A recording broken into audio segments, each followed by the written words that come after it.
friends, David Paulides, Can't Missing, and that is Huck L. Berry, the official executive producer of the show, and a big shot around this part of Montana. Oh yeah, she's known everywhere. She thinks she's a big shot, but she's also a really good girl, and she's not happy right now with me because she was running around playing outside, and we've got a big thunderstorm moving this way, and I can't allow you to be outside and get hurt. No, I gotta bring you in. Sorry, girl. I know you're mad. I know. I'm sorry. That's what, being a parent is all about. You got to take care of your kids.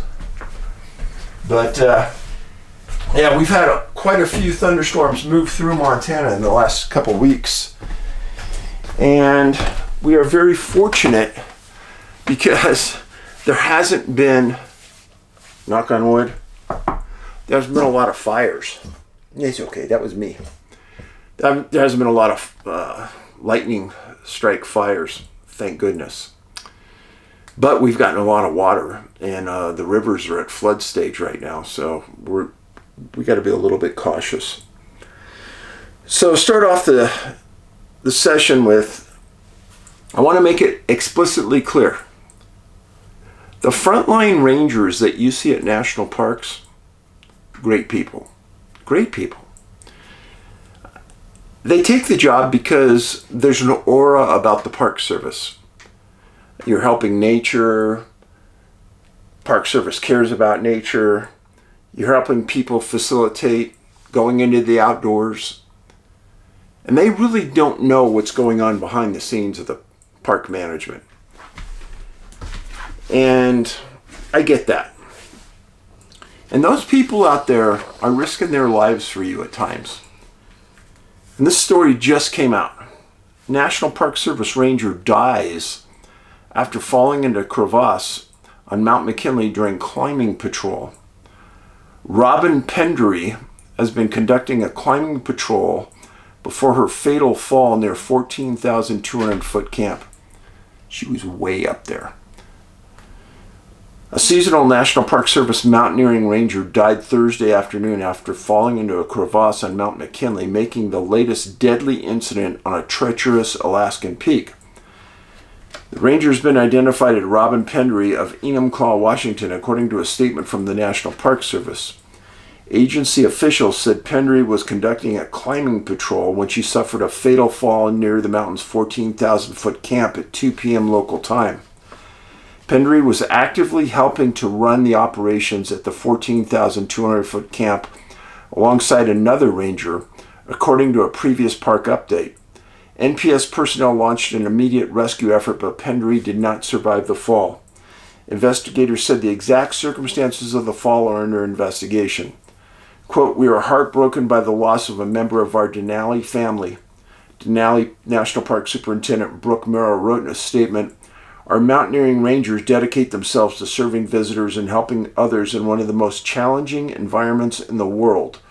Today we mourn the loss of a valued colleague and friend and teammate." Pendry had been working as a seasonal mountaineering ranger at Denali National Park and Preserve since 2024, dedicating her time to emergency response, climber safety, and high-altitude operations. Her death at Mount McKinley, also known as Denali, comes just 1 week after a separate disaster claimed the lives of 3 Latvian climbers. During that prior incident, 4 members of a 7-person expedition plummeted near Denali Pass, which is known as one of the most hazardous stretches on the mountain. 3 climbers, Anis Puseka, Vija Olte, and Runars Salaks, died in the fall while the 4th survived in critical condition. Rescuers had to use a complex long-line helicopter extraction to save the survivor from a base at 17,200 as brutal weather conditions and rugged terrain prevented a standard landing. Towering 20,000 feet above sea level, Denali is considered one of the most challenging climbs in North America. Each year, only about 1,000 to 1,200 climbers attempt to summit the mountain, typically during the peak May-June season. Fewer than half of those who made the attempt last year successfully reached the top. Throughout the national park's history, more than 130 people have died on the mountain, including one other National Park Service climbing ranger that I found out about a month ago. He died with another National Park ranger that lived. He slid down the mountain. Horrible story. You'll hear more about that later. But these rangers, when they say that they're working in some of the most hazardous conditions in the world, oh, they're 100% right. It's absolutely brutal up there. And it takes a world-class athlete to survive at that level. I'm not kidding you. Above 10,000 feet is different. And until you've been there and you just walk around, if you're not acclimated to it, it's brutal.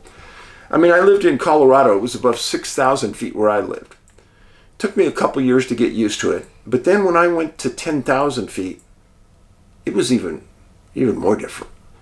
The idea of running around, pulling people up out of a crevasse, you would be absolutely exhausted at 14,000 feet. I could go on, but she was a brave soul. A brave soul. I will say that. And she was there to serve the community that was climbing there. Amazing. Amazing. God rest her soul. All right. I'm going to talk to you about a very unusual case that was sent to me out of Oklahoma. I never would have heard about this case. I never have heard about this case. And unless you send me in these cases, I'll never know about them because they're held locally. They don't make national news, etc. Here's the story. Man's name was Richard Hitchcock, like the director Hitchcock. 33 years old, missing November 9th, 2019. He lived in a little city, 18,000 people, Altus, Oklahoma, kind of in the southwest portion of the state, home of Altus Air Force Base. Now, Altus Air Force Base is a training location for C-17s, KC-46, and KC-135 airplanes. I looked up the city, and surprisingly, something very odd came up. They had an event there, October 15th, 1954. The story is that a student was going to school in this little city, and they were walking with other kids, and they came to a crosswalk where there was an adult school guard there. And the kids and the traffic all stopped, and a saucer came in and hovered above them at 400 to 500 feet. Everyone got out of the car, was staring at it. Stop traffic. It stayed there for a period of time that everyone could see it. And then it moved west at what was described as a blazing speed. An author named Preston Dennett wrote about it in a book he wrote about school UFO encounters. Now, if you think about that,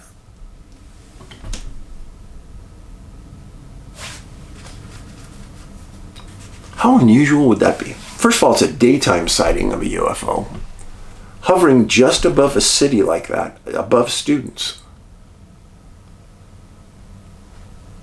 Kind of put that in your memory banks for a second.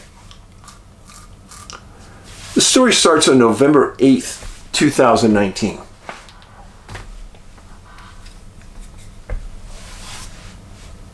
Richard lived and worked in this little city called Altus. He managed a McDonald's restaurant in town. That day, midday, he told his wife that he was going to stop by work, and then he was going to go later to a fish fry that some friends of his were putting on. It was later confirmed that he left the house, went to McDonald's, and did management work there between 3 and 5 p.m., and then he left to attend the fish fry. All normal stuff. After the fish fry, it was confirmed by CCTV that he went to a supermarket in Altus. Now, it never said what he bought at the supermarket, or if he was alone, or what the situation was, but they confirmed he was there at 10 o'clock. He didn't come home that night, which was really abnormal. The next day, November 9th, he's seen by a local farmer walking in a field northwest of Davidson, Oklahoma. Quite a distance from where he lived. Quite a distance from Altus. As he's walking through this field, a female farmer who was working the field saw him and went out and said, "Hey, can I help you? Something wrong? What are you doing out here?" He stated that his car had ran out of gas and he was trying to find a service station or some help. Now, if this had been a downtown city and you saw somebody like that, the chances are no one's going to help you. This is Oklahoma. You're in the middle of nowhere, walking through a field, and this female says, this lady farmer says, "I'll help you."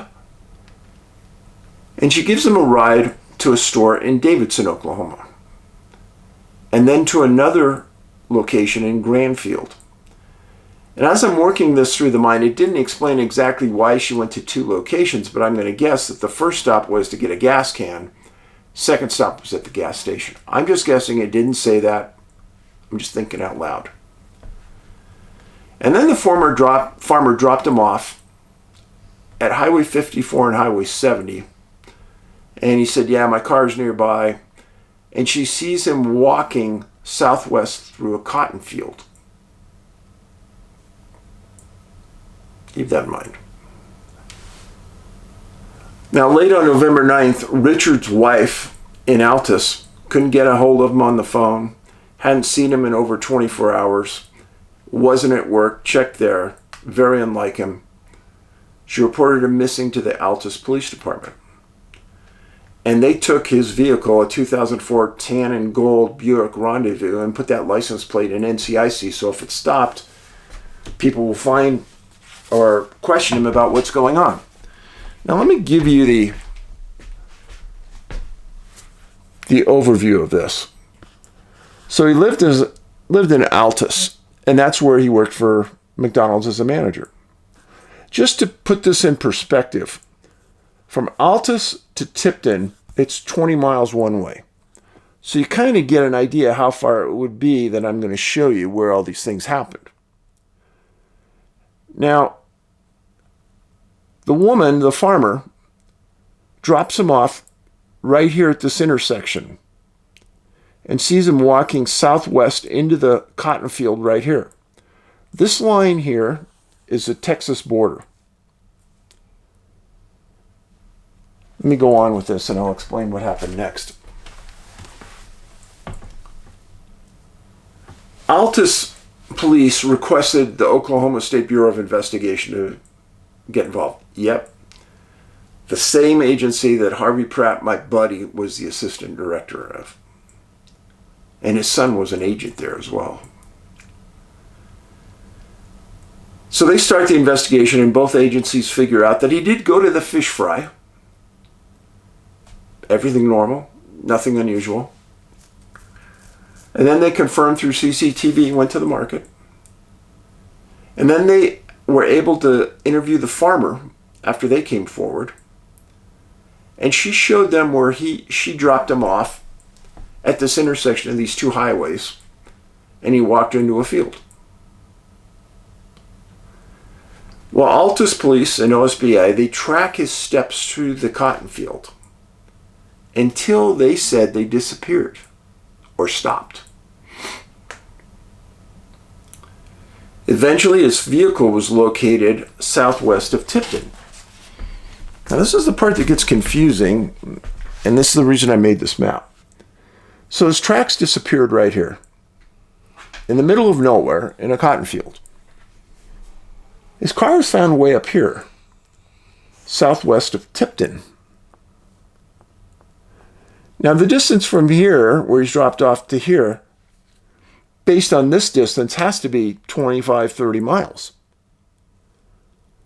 My other question is, how did he get from here to way over here to where the farmer saw him walking through her field? Now, OSBI decides what they're going to do is they're going to ping his phone, and they ping it just on the other side of the Texas border. A pretty unique layout, I would say. How he was able to move around these vast distances is very confusing to me. Missing person poster put out by Altus Police Department. That's Richard.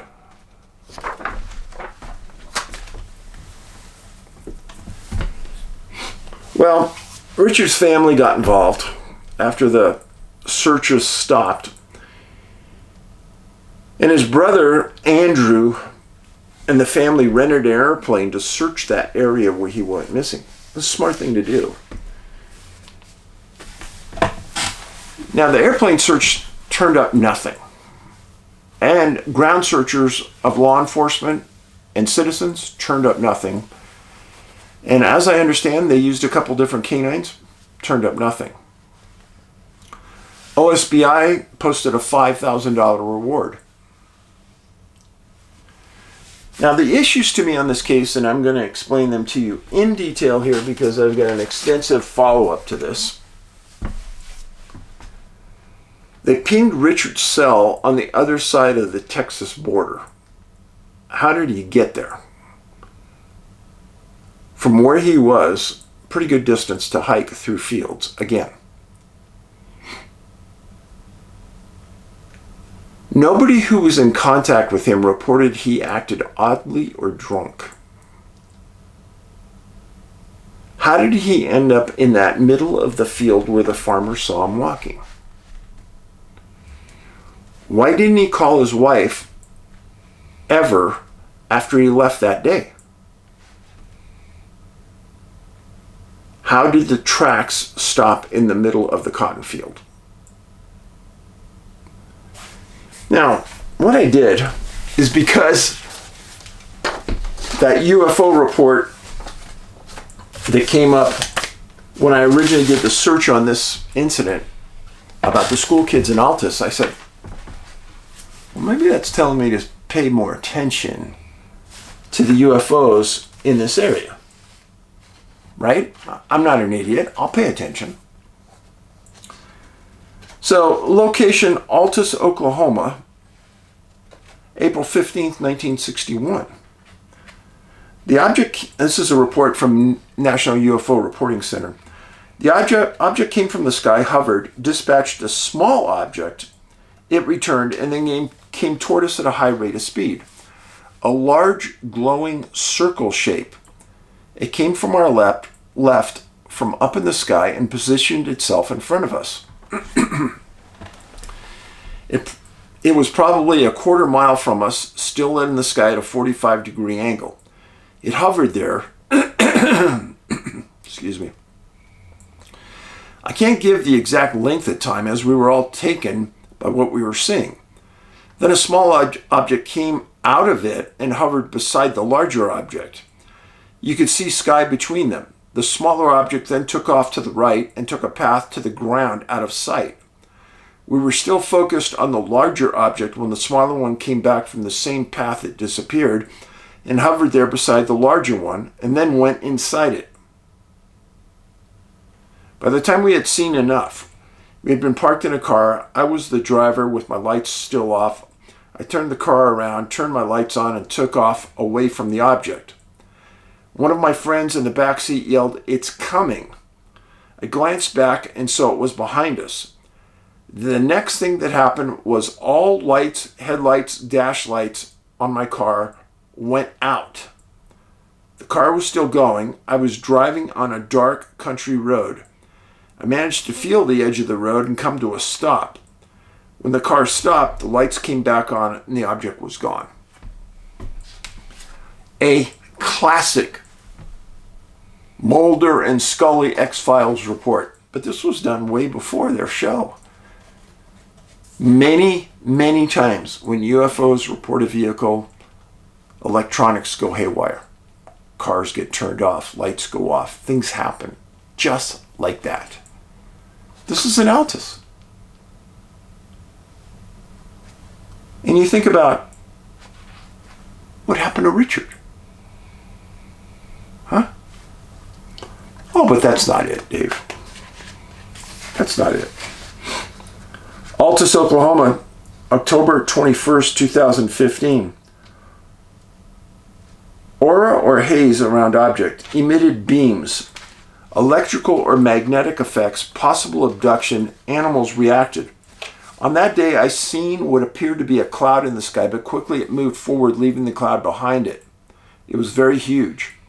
On that day, it appeared behind a cloud in the sky, but directly it moved forward, leaving the cloud behind. It was very huge, made no sound at all, was traveling really slow. All animals had suddenly silenced, and I heard like a low humming noise. It was now emitting like an energy pulse. As I was looking at it, the light would be brighter every time I looked at it. It was like it knew I was looking at it because in my head I was scared, but I was astonished by the ordeal. I now make this public only because lately I've been encountering strange phenomena in the area. The vehicle was so huge it looked like almost a pyramid-like object, but was a form produced no sound, made very paced slow movement, and only light seen was when it pulsed. It disappeared in the clouds surrounding the sky. Kind of sounds like maybe a triangular UFO, like was in Missing 411, the UFO encounter. Missing 411, the hunted.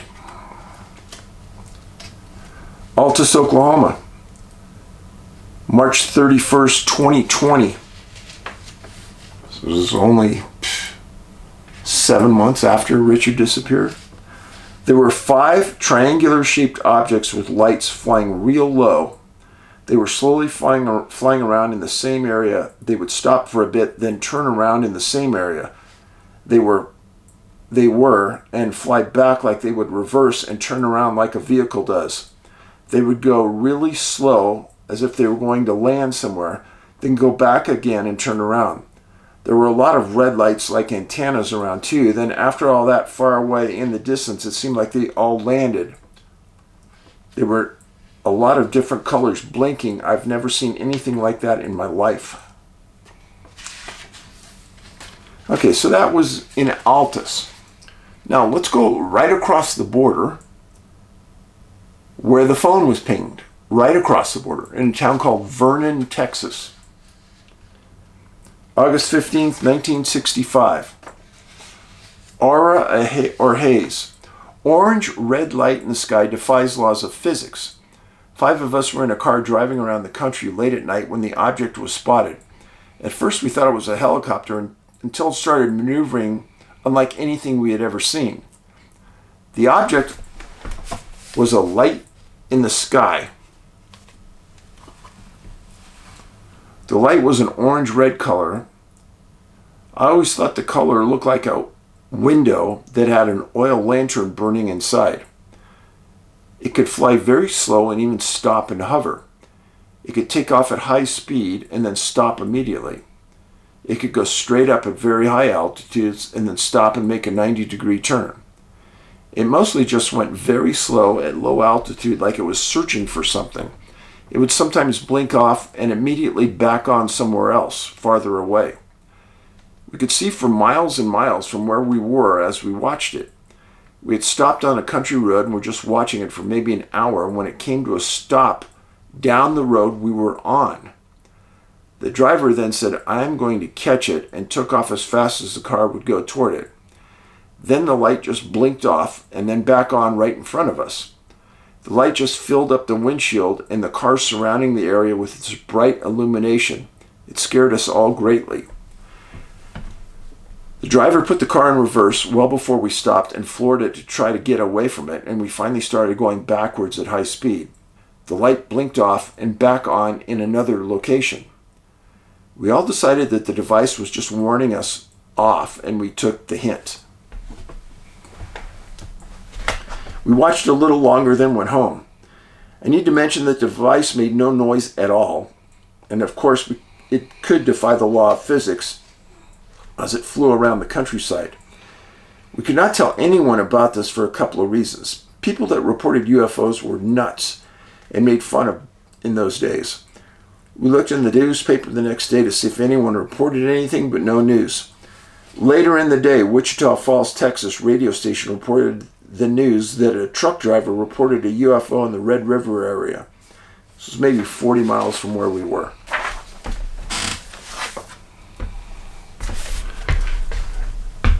So, this is the map again. This is where the phone was pinged across the border. This is Wichita Falls that they were talking about right here. All in this same area. Amazing coincidence, isn't it?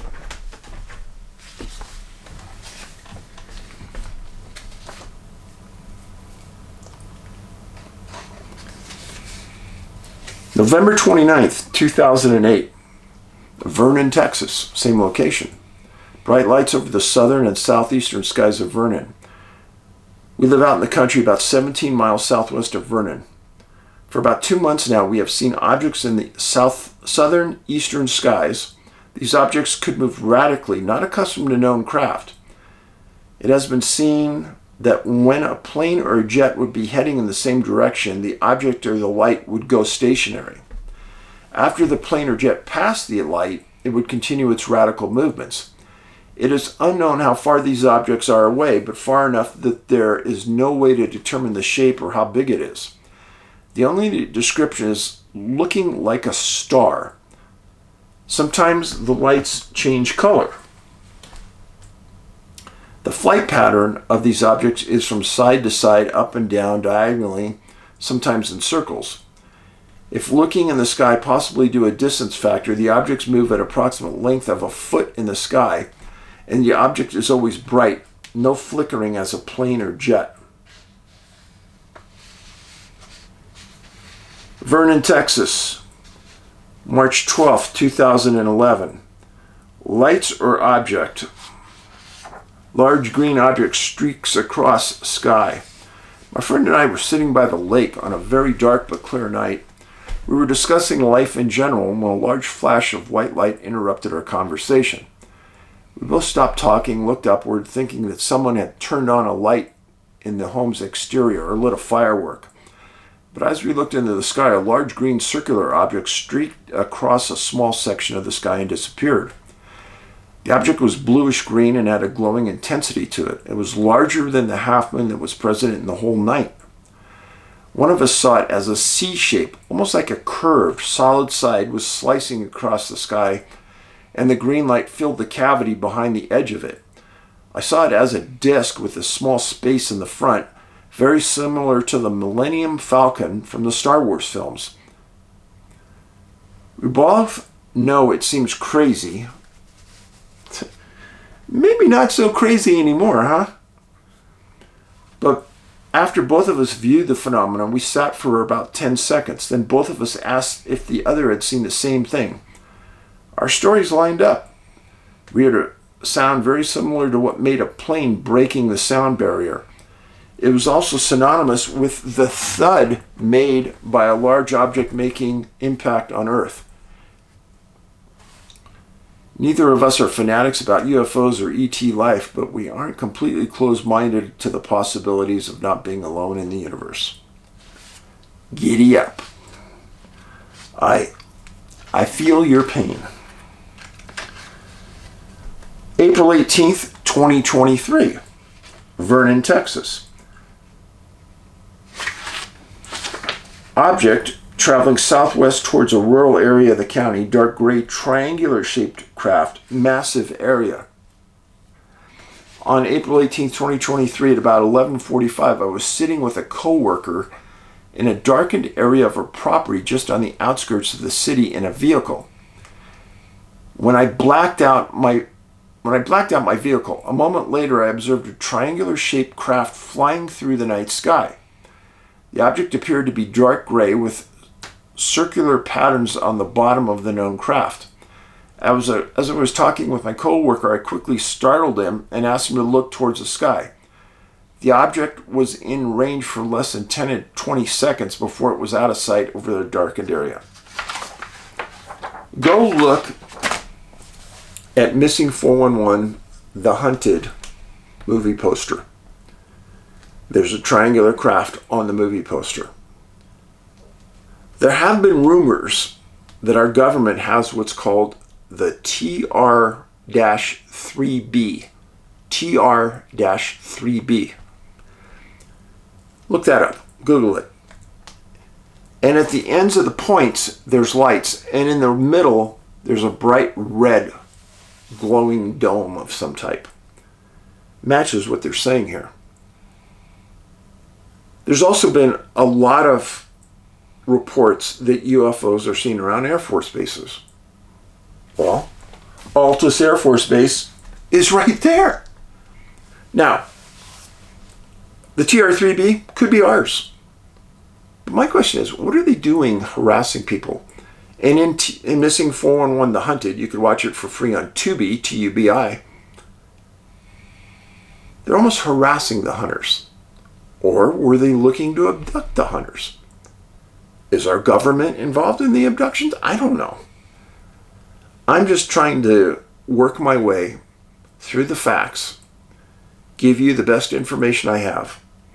I don't know what's happening, but I'm not going to ignore the possibility of connecting the dots. And that's what I'm trying to do for you. You make the decisions. You guys are the critical thinkers, not me. So, if you're in Juneau, Alaska, pay close attention. I want you to go to GatherUp, GATHERUP, GatherUp events. We're on a cruise. We're going to stop in Juneau. Cruise leaves September 11th. Look up GatherUp events. Look up the Bigfoot and Missing 411 cruise. And we're going to have a town hall meeting. It's going to be huge. I want you to be there if you're in Juneau. Even if you're on another cruise ship and you're going to be in Juneau that day, you better stop by and be there. I've done these before. They are extraordinary. Especially Alaska is extraordinary. Truly, your mind will be blown by the people that and the stories that they tell up there. Now I'm going to be in Gatlinburg, Tennessee later on. Gatlinburg Bigfoot Festival put on by GatherUp Events as well. I hope to see you there. Thank you for being here. Remember, I have 900 plus videos right here of missing people. And I'm sure they're family members, and I would greatly appreciate you watching and educating yourself on what is happening in our world, because it is unusual. Lastly, kindness. It's free. Pass a smile around if you go out in public. Show people that you are very much appreciated of them taking care of you. Service workers, etc. It's free. Paulides out.